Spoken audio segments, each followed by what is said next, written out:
ఉత్తరాంధ్ర రామకృష్ణ వివేకానంద భావ ప్రచార పరిషత్ 2024 ఆర్ధ వార్షిక సమావేశము కాకినాడ శాంతినగర్ లో గల శ్రీరామకృష్ణ సేవా సమితి ప్రాంగణంలో గల వివేకానంద ఆడిటోరియంలో జరిగింది.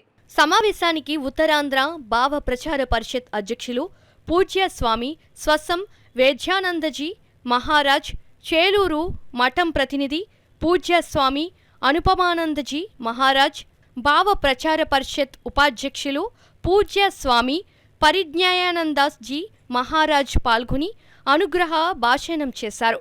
ఈ కార్యక్రమంలో శ్రీరామకృష్ణ సేవా సమితి అధ్యక్షులు విఎల్ గాంధీ స్వాగతోపన్యాసం చేయగా కార్యదర్శి కె మహాలక్ష్మి వందన సమర్పణ చేశారు. ఈ కార్యక్రమంలో రామకృష్ణ వివేకానంద భావ ప్రచార పరిషత్ కన్వీనర్ విశ్వనాథం, శ్రీరామకృష్ణ సేవా సమితి ఉపాధ్యక్షులు Srisailam, school correspondent KSN Sharma, treasurer Ramakrishna, సహాయ కార్యదర్శి కె సతీష్, గవర్నింగ్ బాడీ సభ్యులు కెఎస్ఎన్ మూర్తి, ఉపాధ్యాయులు, భక్తులు పాల్గొన్నారు.